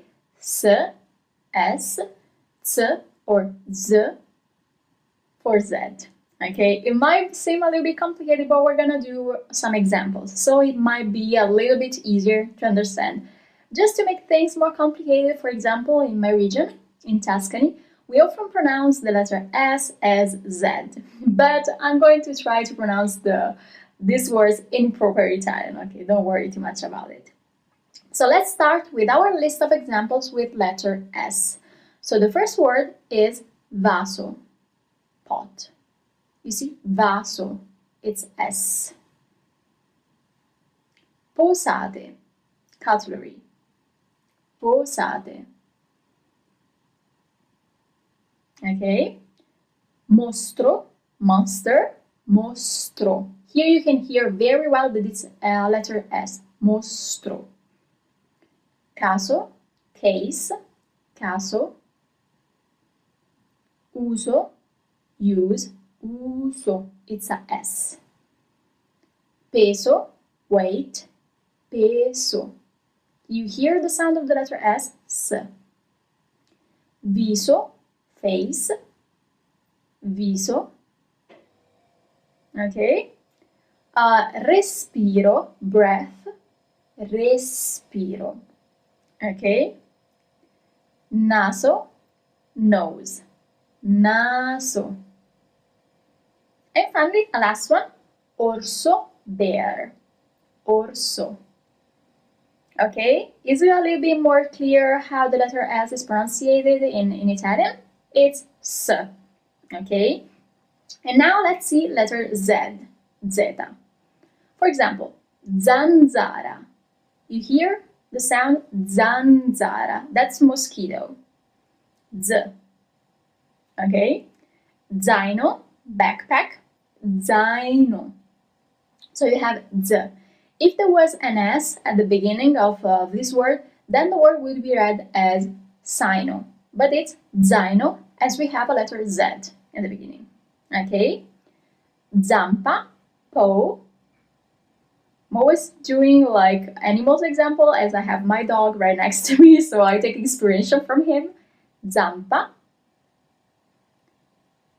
Zebra, zebra. So you actually write it in the very same way you write it in English, but the pronunciation is different, as letter E in English is letter E in Italian. Okay? Zebra. Ambizioso, ambitious. Ambizioso. You see here? Z. It's not Z, but Z, but it's still letter Z. If the word is a letter S, then it would be ambizioso, but it's ambizioso. Plus, you actually have a letter S in this word, ambizio, Z, so, S. Okay? Adozione, adoption. Situazione, situazione, situation, trapezio, trapeze, trapezio, okay? And finally, one last example, validazione, validation, validazione. Is it a little bit clear? Just to make a small recap, letter S is pronounced as S. Letter Z can either be read as Z or Z. Okay? So are you ready for our usual exercise at the end of our lesson? So today, the exercise will focus on whether you should use letter S or letter Z to write a certain word. So I'm gonna pronounce a word. What you will have to do is to write the word down. And of course, there's gonna be like a choice. Is it with letter S or with letter Z? So you really need to pay attention to the pronunciation. Before leaving you the time to write it down, I'm gonna repeat the word twice, okay? Of course, if you need more time, just pause the video and resume it once you have finished, okay? So, our first word is vacanza. Letter S or Z? Vacanza. Now it's your turn. And here's the solution. Yes, it's with letter Z, vacanza. Okay, and that means holiday. Second word, casa. Casa. Letter S or Z? And yes, it's with letter S, and that means house, home. Third word, senza. Senza. This might be tricky. And here's the solution. So you have letter S at the beginning of the word, and then you have letter Z. Senza. Okay, you have both. Oh, and senza means without. I forgot. So our first word is spesa. Spesa. How do you write it? And here's the solution. Yes, you have two S at the beginning and in the middle of the word. Spesa. And that means shopping. Okay? And then our final word, it's a verb, alzarsi. Alzarsi. How do you write this one?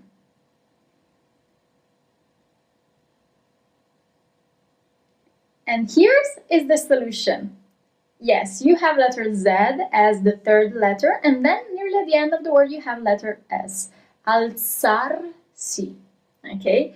And that means to get up. Don't worry if you make some mistakes, it's totally normal. Like letter S and letter Z can be a little bit tricky at the beginning, but it will become easier with practice. Okay? I really hope you enjoyed our lesson on letter S and letter Z, and I'm looking forward to starting a new one. Have a great day. Thank you for being with me. Hello everyone, welcome to this new lesson of our course focused on Italian pronunciation. I really hope you're enjoying our journey to the Italian pronunciation, that you're eager to learn and discover more about it. So today, we're going to focus on one of the trickiest things in the Italian pronunciation, doubled letters.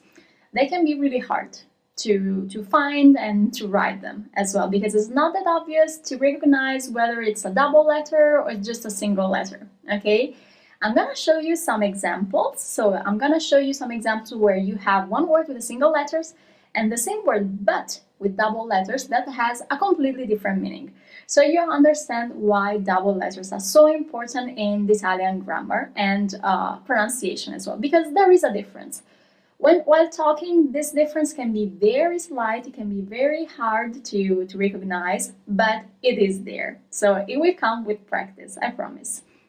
So let's start with some examples. The first word of our series is capelli. Capelli means hair.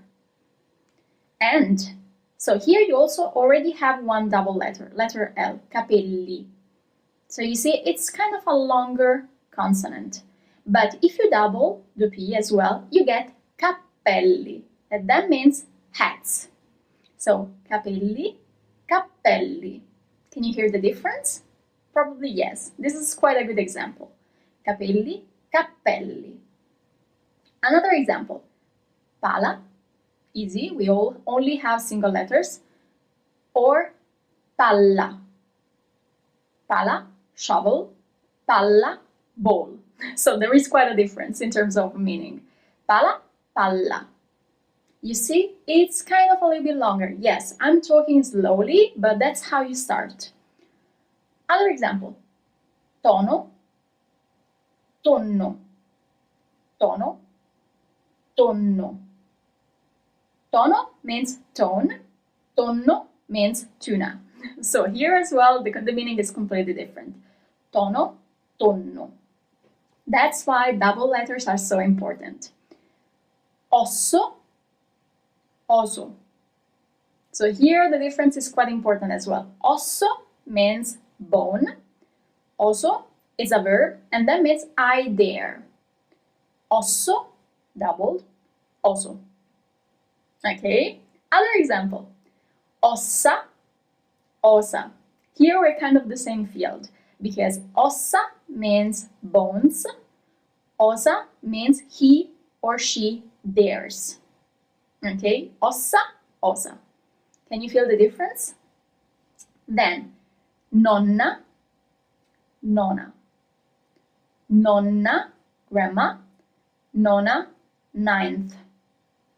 Okay, nonna, you see here how it's a little bit longer? Nona, quicker. Nonno, nono. Here is kind of the same. Nonno means grandpa. Nono means ninth as well. I always remind you that Italian adjectives need always to match the gender and the number of the word they refer to. So nonna is the female form of the adjective, nono is the masculine form of the adjective itself. Okay? Other example. Sonno, sono. Sonno means sleep. Sono means I am. Sonno, sono. Of course, the difference is more important while you're writing. Okay, because in general, while you're talking, you know whether you're talking about sleep or you're using the verb to be. Motto, moto. Motto, moto. Moto, motorcycle. So you see, like, the difference is quite striking. Sette, sete. Sette is 7. Sete is thirst. Sette, sete. Okay? Other example. Carro, caro. Can you feel the difference? Carro, chariot. Caro, deer. Okay? Last example. Rossa, rosa. Here you can really feel the difference. Rossa means red if it refers to a feminine singular word. Rossa. Rosa means pink or rose, the flower. It's the same in Italian. Okay? I hope it's a little bit more clear now, but I know that at the beginning you will probably struggle with double letters, and that's totally fine. It's normal. Okay? So, our exercise today is called Is there a double letter or not? So I'm gonna read some words and you will have to write it down. Of course, you need to focus on all the word, but you need to focus whether there is a double letter or not. Okay, so really pay attention to the pronunciation. Okay, ready to start? So the first word is cane. Is there a double letter or not? Cane. I'm always gonna repeat it twice. And no, there isn't a double letter, so you write it as, in Italian, C-A-N-E, and that means dog. Okay? Second word, torri. Is there a double letter or not? Torri. And yes, there is a double letter, indeed. It's in Italian, T-O-R, R-I, and that means towers. If you actually write it with just one R, that means bulls, and you will read it as tori, while this one is torri. Okay? Let's do a longer word. Allenamento. Allenamento. Now it's your turn. And yes, there is a double letter. And this word, allenamento, means training. Okay? Then, letto. Letto. How do you write this one? And yes, it's L-E-T. T-O. And that means bed. So you actually have a double letters. If there wasn't the double T, you will read this word as leto, while it's letto. Okay? Then, mano. I'm going to repeat it one more time. Mano. How do you write it? And yes, you write it as M-A-N-O. And that means hand. Okay? One last word. Pollo. Pollo. How do you write this one? And yes, there is a double L. Pollo. And that means chicken. Okay? I hope you enjoyed this lesson, and don't worry if you don't feel the difference yet. If it seems very difficult, it's totally normal. I think the double letters are one of the hardest things in the Italian grammar. But once again, it's a little bit more important when you write and not when you read, because in general, the context really helps to understand what you're talking about. So it's pretty clear if you're talking, for example, about, I don't know, your grandpa or something that is ninth in the order, okay? So don't worry too much about it. It will come with practice, as I always say. You don't have to be in a rush while learning a new language. So thank you again for being with me, and I wish you a wonderful day. Ciao, ciao. Hello everyone, welcome to this new lesson of our Italian course focused on pronunciation. So with the previous lesson, we have finished all groups of letters that have a specific pronunciation. So now we can have a little bit of fun with the language. Specifically today, we're gonna discover some tongue twisters in Italian. Some of them might be harder, some of them might be easier, you'll tell me, but do not judge me, I might make some mistakes because tongue twisters are pretty difficult in Italian, for Italian speakers as well. So why don't we have some fun and try to read them? So, as in all languages, they don't always make sense when you translate them, but I'm going to translate them as well just to practice a little bit more. So this is our first tongue twister. It's a short one, but it can be a little bit tricky. Here, the trick is the sound of the letter R. In Italian, we have plenty of R's, so that's what it makes this tongue twister pretty difficult. So, ready? Tre tigri contro tre tigri. And that means 3 tigers versus 3 tigers. As I have pronounced it, might seem a little bit easy, but actually when you start to repeat it a little bit faster, that becomes very difficult. I'm gonna try it. Do not judge me. Tre tigri contro tre tigri. That was good. Tre tigri contro tre tigri, tre tigri contro tre tigri. Here it is. I made a mistake because I said trigri instead of tigri. That's the trick. Okay. Okay, let's move to the second one. And this one that you see on screen is as difficult as the previous one. Here as well, we're going to focus on the R. That's the main problem. So I'm going to read it a little bit slower. 33 trentini entrarono a Trento, tutti 33 trotterellando. What does it mean? So 33 people from Trento, Trentini, entered Trento, this city in northern Italy, tutti e 33, all 33 trotterellando, trotting. So it doesn't make any sense, but it's very hard to read it. I'm gonna try it. 33 trentini entrarono a Trento, tutti e 33 trotterellando. I hope you're trying to read it as well. So this is, I'm pretty good with tongue twisters with letter R, but that can be a little bit tricky. 33 trentini entrarono a Trento, tutti 33 trotterellando. Okay, I did it. So why don't you try it as well? Have fun with the language, okay? The purpose is not to read the tongue twister in the right way. The purpose is to have fun with the language. Okay, so let's move to the third one. Here, the trick is the switch between letter C, letter M, letter P, okay, because you have very similar words. one following the other. So that's the most difficult thing. So I'm gonna read it. Sopra la panca la capra campa, sotto la panca la capra crepa. That means over the bench, sopra la panca, la capra, the goat, campa. That means survives. Sotto la panca, under the bench, la capra, the goat, crepa, dies. Don't ask me why it happens, but that's the tongue twister. So I'm gonna try to repeat it a little bit faster. Sopra la panca la capra campa, sotto la panca la capra crepa. That was good. I'm pretty proud of myself. So, sopra la panca la capra campa, sotto la campa la...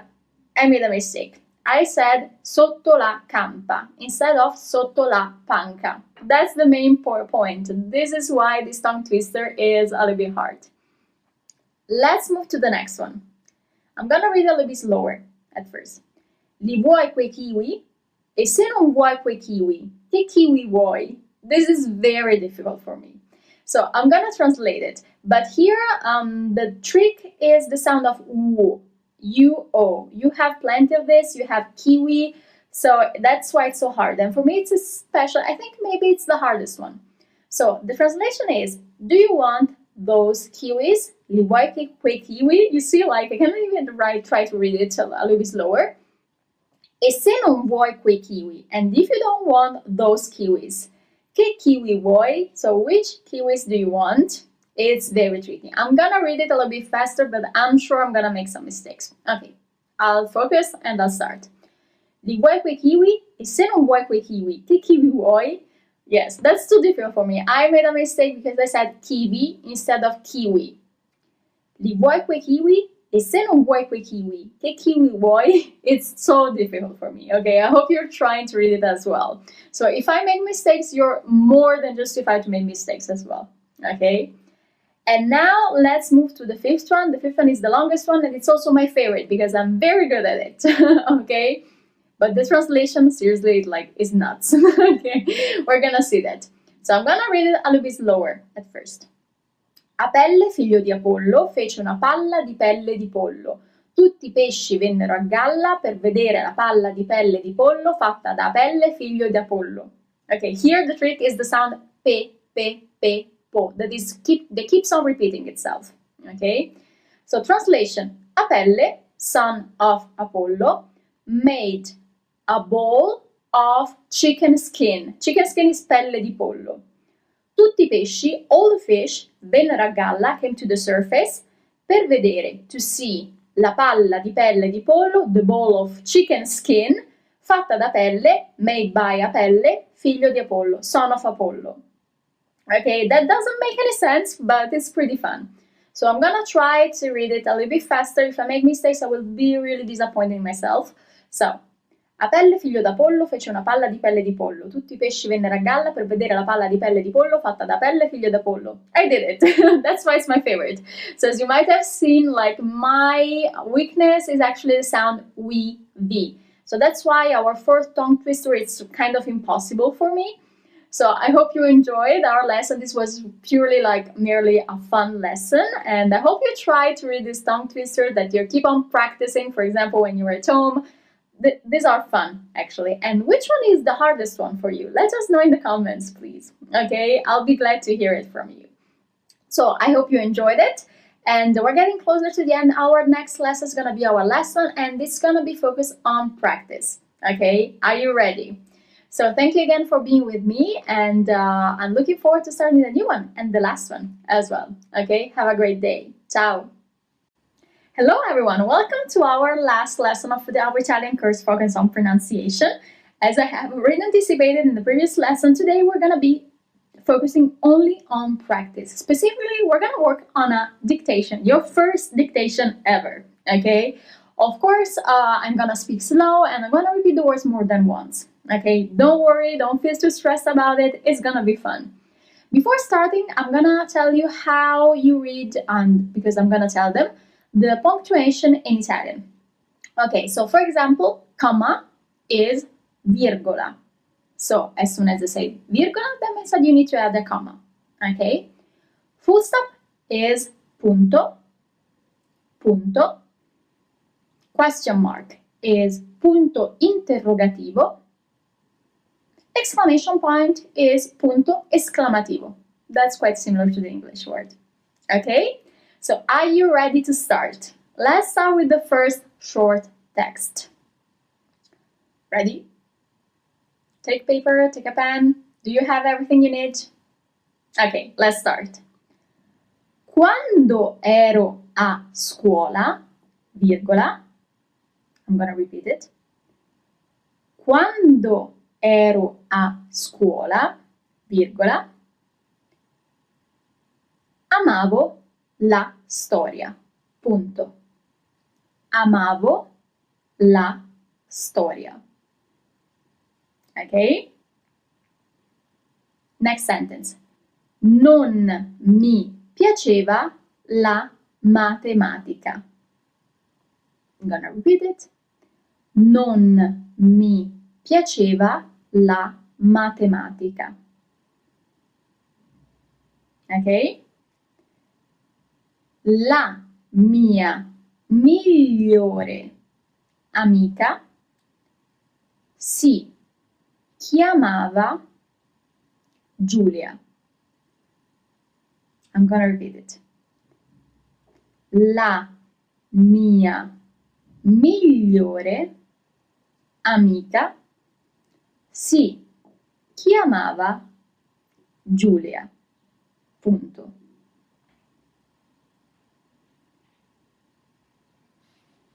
Veniva a casa mia. Veniva a casa mia. E io andavo a casa sua. Punto.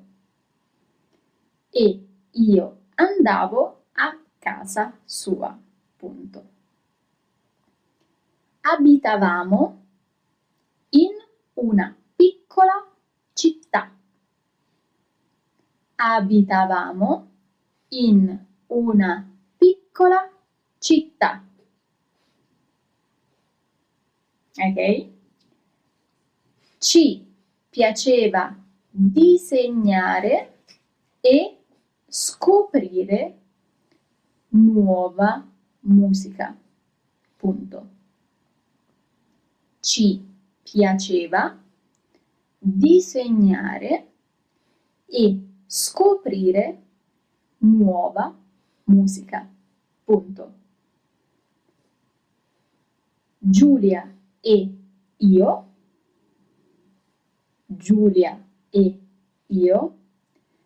siamo ancora migliori amiche.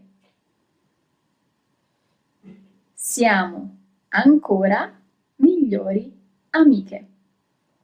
Okay, it's finished. So I'm gonna read the short text one more time. Okay, just so, for example, you can check what you have written. Maybe you can add some missing words. Okay.